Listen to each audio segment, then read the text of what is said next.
नमस्कार, आदाब, सत श्री अकाल। मैं हूं आपका दोस्त अनुपम, एक बार फिर से आपके साथ। तो आज हम कुछ ऐसे टॉपिक के बारे में बात करने वाले हैं जिस टॉपिक पे ना ऊंच देखता है ना नीच देखता है। बड़े से बड़ा सेलिब्रिटी भी उससे गुजर रहा है, मिड मध्यम वर्गीय लोग भी गुजर रहे हैं और छोटे से छोटा आदमी भी गुजर रहा है।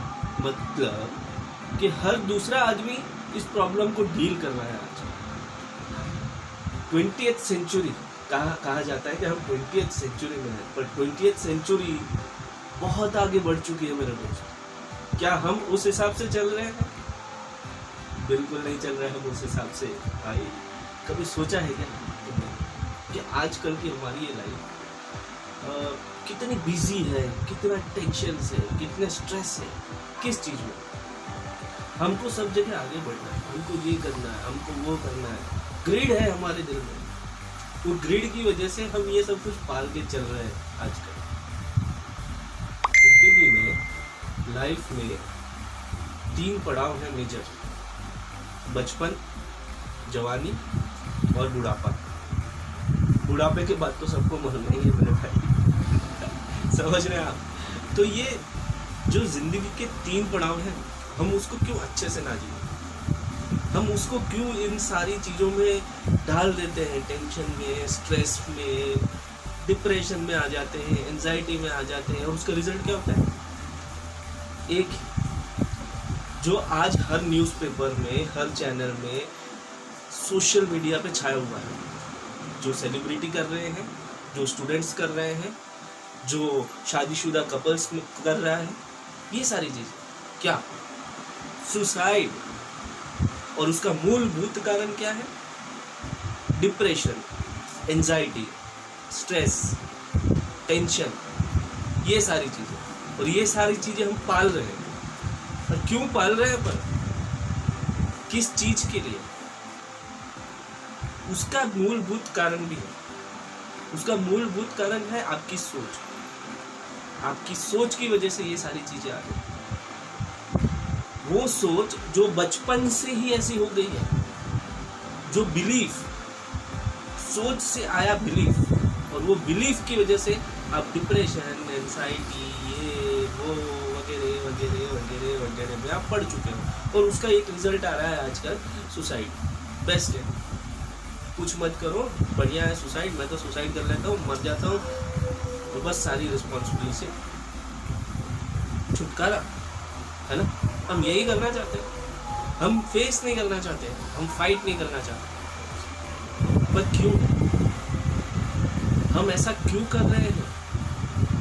हमारे साथ ऐसा क्यों हो रहा है? तो डिप्रेशन, एंजाइटी का आपको मेजर रीजन में आज आपको बताऊं। What are the major reason? Major reasons क्या है? कंपेयरिंग, पैसा, फीलिंग्स, मतलब इमोशनल थिंग्स, मतलब कहीं किसी को मतलब बहुत बड़ा झटका लग गया है, उसकी वजह से, है ना? ये सारी चीज़ें ऐसा नहीं, सब जगह एप्लीकेबल है। चाहे आप अपने प्रोफेशन, जॉब में ले लो, घर पे ले लो, बाहर ले लो, दोस्ती में ले लो, कहीं पे भी ले लो। आपको जो भी किसी भी वजह से डिप्रेशन आएगा, अपने बिजनेस में भी डिप्रेशन आएगा, ये 3 चीज़ की वजह से ही आएगा। मैं या तो ज़्यादा कंपेयर करता हूँ, या तो मैं ज़्यादा पैसे के पीछे ग्रीड हूँ, पीछे दौड़ रहा हूँ, और या इमोशनल चीज़ों की वजह से मुझे डिप्रेशन आता है। कि भाई इमोशनल में अभी क्या आ जाएगा? अब हम देखते हैं जैसे कि कोई इमोशनल चीज़ की वजह से आपको कैसे आप डिप्रेशन में आ सकते हो। फॉर एग्जाम्पल, मैं घर के एक एग्जाम्पल लेता हूँ कि घर में आपके किसी के साथ लड़ाई होगी, आपके रिश्तेदार से या किसी से, तो आपके अंदर एक ईगो होता है, सेल्फ रिस्पेक्ट होता है, ये होता है, अरे यार उसने मुझे ऐसे क्यों बोल रहा है, ये क्यों होती है। और वो सालों साल आपके दिमाग में पड़ा रहता है। वो सालों साल दिमाग में पड़ा क्या रह जाता है? वो डिप्रेशन के फॉर्म में एक दिन बाहर आता है ये सारी चीज़, क्योंकि हम भूलते नहीं है उसको, हम निकालना नहीं चाहते। वो तो बेचारा बोल के भूल गया, वापस भी आ गया, तो भी आप अपने दिमाग में उसको घुसा के रखोगे। क्या ये था, इसने ऐसा बोला था, उसने ऐसा बोला था। तो वो जो आपका ईगो है, इमोशंस है, उसकी वजह से आता है। कंपेयरिंग, हर जगह हम कंपेयर कर रहे हैं आजकल, चाहे वो जॉब में हो, चाहे वो। मैं तो इतना बोलता हूँ, स्टूडेंट्स सुसाइड क्यों करते हैं? स्टूडेंट्स को डिप्रेशन और स्ट्रेस कैसे आ सकता है इतनी छोटी उम्र में? उसका कारण है पेरेंट्स, आप। क्योंकि आप अपने बच्चों को क्या बोलते हैं, यार देख सामने वाले बच्चे ने आईआईटी में एडमिशन लिया है, तुझे भी आईआईटी में एडमिशन लेना है, आगे बढ़, पढ़ पढ़, ये कर वो कर, 24 घंटे उसके पीछे पढ़ते हो। पर उसका दिमाग कुछ अलग है, और जिसने आईआईटी में लिया है उसका दिमाग कुछ अलग है।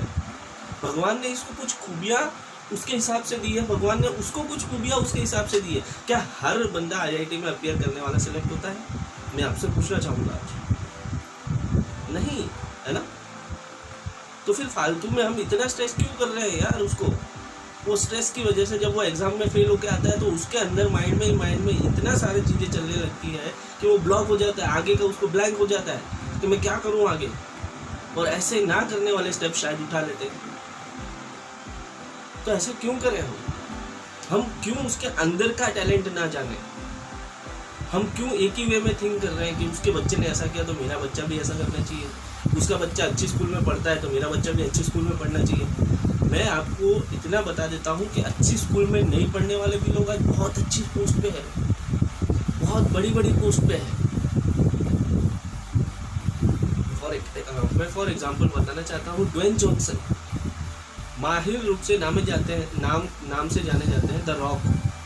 ड्वेन जॉनसन जो बॉलीवुड में सुपरस्टार है और नंबर 1 रिचेस्ट बॉलीवुड एक्टर में से माने जाते हैं। उनकी स्टोरी में आज आपके सामने लाना चाहूँगा कि वो जब छोटे थे तो उनकी फादर भी कुछ ज़्यादा कमा नहीं पा रहे थे और वो रेंट पे रहते थे। उस वजह से हर 2 महीने बाद या 3 महीने बाद जो ओनर आता था, घर का ओनर, और उनको घर के बाहर नोटिस चिपका के चला जाता था कि घर बदलो घर बदलो। तो ऐसा 5-6 बार उनके हर होता ही रहता था उसके साथ। तो उसकी वजह से उनकी माँ ने ये डिप्रेशन, ये टेंशन, ये स्ट्रेस की वजह से वो सहन नहीं कर पाया। उनकी माँ ने उनके सामने आत्महत्या कर दी। वो आत्महत्या की वजह से ड्वेन जॉनसन की स्कूल छूट गई। वो अपने स्कूल के मतलब अपने डिस्ट्रिक्ट के, अपने स्टेट के सबसे बेहतरीन फुटबॉलर में से, और वो बहुत बड़े फुटबॉलर बनना चाहते थे। वो उनको उस टीम से निकाल दिया गया, उनको कहीं पे भी कोई लाइफ नहीं रही, और उसकी वजह से वो डिप्रेशन में चल गए, स्ट्रेस में आ गए, टेंशन लेते थे, और वो इतने ब्लैंक हो गए कि उनको आगे क्या करना था वो भी नहीं पता चलता। पर उन्होंने ऐसा नहीं किया, उन्होंने आपकी तरह नहीं सोचा। उन्होंने अपनी थिंकिंग को चेंज किया, थोड़ा जोर दिया अपने दिमाग कि आगे क्या करूं। वहीं अटक नहीं गए कि इजी रास्ता ले लेता हूँ, सुसाइड कर लेता हूँ मेरी माँ की तरह, तो मैं भी शांति से मर जाऊंगा और मुझे कोई रिस्पॉन्सिबिलिटी नहीं लेनी पड़ेगी। पर वो अलग सोच के साथ आगे बढ़े, और जब एक ऐसा टाइम आया कि वो फुटबॉल की टीम वालों ने भी उनको वापस बुलाया, उन्होंने मना कर दिया, नहीं मैं नहीं आऊँगा, क्योंकि उनको मालूम था कि वहाँ कंपटीशन ज़्यादा है। क्यों हम उसी घोड़े की तरह हम उसी रफ्तार में दौड़ाते हैं, एक ही साथ दौड़ाते हैं सबको? क्या हम ऐसे कोई रास्ता नहीं चूज कर सकते जहाँ पे कंपटीशन कम हो? हम वहाँ पे अपना टैलेंट शो करके आगे नहीं बढ़ सकते, बड़ा नहीं बढ़ सकते? एग्जैक्टली वही तो किया द रॉक ने। वो WWE में गए, WWE में अपना नाम बनाया, अपना पर्चा बनाया, फिर बॉलीवुड में आए, और बॉलीवुड में आज कितनी खिलता बना। क्या आपको लगता है कि उनके ऊपर भी डिप्रेशन था, उनके ऊपर भी सब था, पॉलिटिक्स भी होगा उनके साथ, तो उनको ये स्टेप लेना चाहिए था? हम यही तो गलती करते हैं। हम कंपटीशन की वजह से, इमोशनल हीज की वजह से, हम पैसों की वजह से हम क्या करते हैं? दबाव बनाते हैं, और वो दबाव देख के बनाना चाहिए। हमें बनाओ, आपको चिंता है इसके लिए आप दबाव बना रहे हो, पर क्या वही एक रास्ता है कि हमको आईआईटी में ही जाना है? क्या वो बिना आईआईटी जाए बिना अच्छी पोस्ट पे नौकरी नहीं कर सकता? कर सकता है। अब और जैसे आगे बात करते हैं, पैसे की वजह से भी डिप्रेशन। पैसे की वजह से क्यों डिप्रेशन आता है? क्योंकि आपकी इच्छाएं बहुत ज़्यादा बढ़ जाती है। आपका जो क्या बोलते हैं उसको, मतलब ज़रूरत है आपकी कमाई से ज़्यादा, तब पैसों की वजह से डिप्रेशन आता है, स्ट्रेस आता है, टेंशन आता है कि नहीं? फॉर एग्जांपल, मेरी कमाई उतनी नहीं है कि मैं एक अच्छी 4 व्हीलर अफोर्ड कर पाऊँ, पर मैंने 4 व्हीलर लोन पे आके ले ली और अब लोन नहीं भर पा रहा हूँ, होगा ना स्ट्रेस, टेंशन। आएगा ना, टेंशन आएगा तो स्ट्रेस आएगा, स्ट्रेस आएगा तो प्रेशर आएगा, प्रेशर आएगा तो मैं डिप्रेशन में जाऊंगा, एंजाइटी में रहूंगा। तो हम ऐसे स्टेप क्यों लेते हैं कि जिससे ये सारी चीज़ों को हम इन्वाइट करें? Why don't we think in a different scenario? क्या मैं ऐसा नहीं सोच सकता कि मैं 5 साल तक पैसा इकट्ठा करूं और जब मेरी औकात हो जाए 4 व्हीलर लेने की तो मैं लूँ? पर हम ऐसा नहीं करते। हमें तो क्या शौक पूरे करने हैं हमारे। So this is the one reason also. हम कंपटीशन में इतने भूल जाते हैं कि बाजू वाला कार लाए इसके लिए मुझे कैसे भी करके कार लानी है। ऐसी ज़रूरत नहीं है।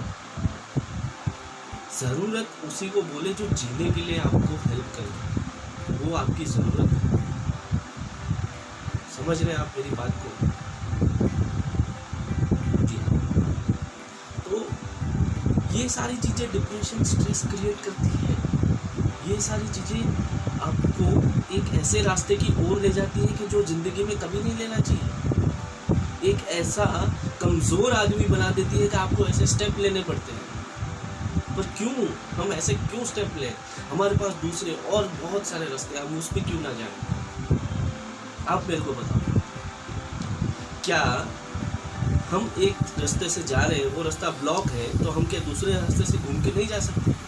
जा सकते हैं यार, क्या फ़र्क पड़ता है? ज़्यादा किलोमीटर, ज़्यादा पेट्रोल चलेगा, पहुंच जाएंगे ना, पर जहाँ जाना है वहाँ पे।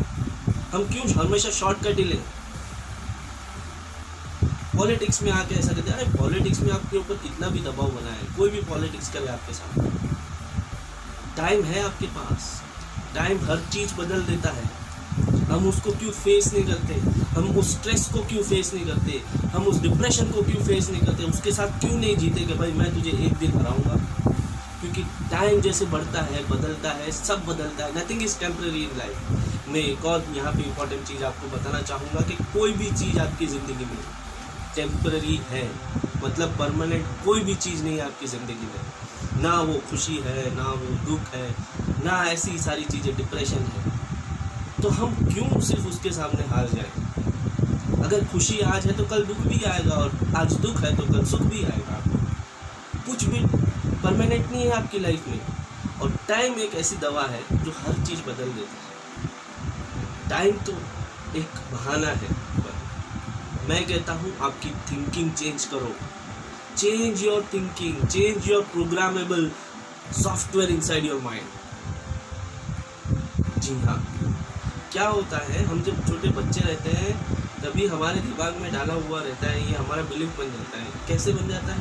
हमने सुना होता है कहीं से, अरे बेटा पैसा नहीं होगा, कमाएगा नहीं तो कैसे जिएगा, अपनी फैमिली को क्या करेगा, अपनी वो कैसे करेगा, उसमें तो इतना नाम होना चाहिए, ये तुम्हारा ईगो होना चाहिए, ये तुम्हारा सेल्फ रिस्पेक्ट होना चाहिए, इसके साथ कंपेयर करो, उसके साथ कंपेयर करो। ये सारी चीज़ें बड़े होकर क्या हो जाती है, एक बिलीफ बन जाता है। और ये बिलीफ की वजह से आपके ऊपर ये सारी चीज़ें आप करने पे मजबूर हो जाते हैं। और ये करने की वजह से आप पे स्ट्रेस बिल्डअप होता है, टेंशन होता है, डिप्रेशन आता है, एंजाइटी में रहते हैं। इसका एक साइंटिफिक रीज़न भी है, मैं आपके साथ ज़रूर शेयर करना चाहूँगा कि इसके साथ आप डील करो। आप जब डिप्रेशन में हो, डॉक्टर के पास जाते हो, वो आपको पिल्स, ड्रग्स वगैरह दे देगा। वो क्या करते हैं? वो सिर्फ आपके दिमाग में कुछ सिंड्रोम्स है, उसको एक्टिवेट करते हैं कि दिमाग में सिंड्रोम जाए और आप रिलीफ हो जाए, आप सो जाओ। और आप सोते हो तो क्या रहता है, कोई डिप्रेशन नहीं रहता, कुछ नहीं रहता, शांति से सो। तो आपके दिमाग वो सारे केमिकल लोचा रिलीज करता है, जिसकी वजह से आपको डिप्रेशन कम लगता है, स्ट्रेस कम लगता है। फॉर एग्जाम्पल, जैसे आप जिस दिन बहुत खुश होते हैं तो आप बहुत एनर्जी से सब चीज़ें करते हैं, बहुत एनर्जी रहती है आपको। जिसमें खुशी मिलती है आपको तो बहुत एनर्जी रहती है। क्यों? क्योंकि एक मेंटल रीज़न है, that is an psychological effect in your mind. तो वो साइकोलॉजिकल इफेक्ट है, उसकी वजह से आप डिप्रेशन वगैरह में आ जाते हो, चले जाते हो। तो साइकोलॉजिकल इफेक्ट जो है, आपके केमिकल लोचा है आपके माइंड में, साइकोलॉजिकल इफेक्ट, उसको हम अगर कंट्रोल कर लें तो हमारा जो फिजिकल कंडीशन है वो भी इम्प्रूव हो जाएगा। और आप डिप्रेशन से, एंजाइटी से, स्ट्रेस से, टेंशन से, सबसे आपको छुटकारा मिल सकता है। हम क्यों एक वे में ही दौड़ें? हम क्यों एक ही तरफ सोचें? हम क्यों उसका दो रास्ते नहीं सोचते? हम दूसरा रास्ता भी सोच सकते हैं। हम अपनी थिंकिंग को चेंज कर सकते हैं। वो थिंकिंग चेंज करने से आपकी प्रॉब्लम्स कम हो जाएंगी, आपकी प्रॉब्लम्स कम हो जाएंगी तो आपके स्ट्रेस कम हो जाएंगे, आपके स्ट्रेस कम हो जाएंगे तो आपके टेंशन्स कम हो जाएंगे, टेंशन्स कम हो जाएंगे तो डिप्रेशन, एंजाइटी वगैरह वगैरह ये सारी चीज़ आपकी लाइफ में नहीं होगी। मैं एक और एग्जांपल आपको देना चाहूँगा, बहुत ही पॉपुलर सेलिब्रिटी है विल स्मिथ। विल स्मिथ ने कहा कि मैं एक बहुत ही ख़राब टाइम से एक बार वो भी गुजर रहे थे अपने बचपन में, अपने यंग, पर जब अचानक से एक आदमी मिला, उनको बोला कि बेटा ये रास्ता नहीं, आप ये रास्ते से मत जाओ, आप ये रास्ते से भी जा सकते हो। तो विल स्मिथ ने सोचा कि क्या हम हर जगह दो रास्ते हैं? तो उन्होंने वो रास्ते जहाँ पे इतनी कठिनाइयाँ थी वो नहीं लेके जो आसान वाला रास्ता है वहाँ गया, और आज देखिए आपके सामने एक सबसे पॉपुलर एक्टर है, एक सबसे पॉपुलर सेलिब्रिटी है हॉलीवुड की। तो मैं एग्जैक्टली आपसे वही कहना चाहता हूँ, हर चीज़ के दो रास्ते हैं। अगर एक रास्ते पे फंस जाओ तो दूसरे रास्ते पे जाओ, पर हार मत मानो, फाइट करो। कोई भी जिंदगी में प्रॉब्लम्स हो, कोई भी डिप्रेशन हो, कोई भी स्ट्रेस हो, हार ना मानो, आगे बढ़ो, उसका सॉल्यूशन लाओ। भगवान जैसे हमारे बहुत सारे कहावत भी है, भगवान एक द्वार बंद कर देता है तो दूसरा द्वार खोल देता है। तो that is an exact right comment made by the old age people. क्यों? क्योंकि उन्होंने भी देखा ये सारी चीज़ें कि अगर हमारे एक रास्ता बंद हो जाता है तो दूसरा रास्ता जरूर खुल जाता है कि नहीं? आपने भी सुना होगा। तो हम ये सारी चीज़ें पर भूल चुके हैं, हम तो मॉडर्न हो चुके हैं ना, हम तो ऐसी कहावतें मानते नहीं, हम सुपरस्टिशियस। एग्जैक्टली नहीं माननी चाहिए, जो सुपरस्टिशियस है नहीं माननी चाहिए, पर कुछ कहावतें हैं जो हकीकत में सच है, जो आप बोलते हो, पर क्या हम उसको जहन में उतारते हैं? क्या हम इतने मजबूर हो चुके हैं कि हम ये अपने बारे में कभी नहीं सोच पा रहे इतने बिजी लाइफ में? Exactly that is the point. हम अपने लिए टाइम ही नहीं निकाल पाते। अपने लिए टाइम निकालो, अपनी थिंकिंग को चेंज करो। अपनी थिंकिंग को चेंज करोगे तो प्रॉब्लम्स नहीं रहेंगी, आपकी ज़िंदगी पलट जाएगी मेरे दोस्त। ट्राई करो। This is Anupam Buch signing off. Thank you very much.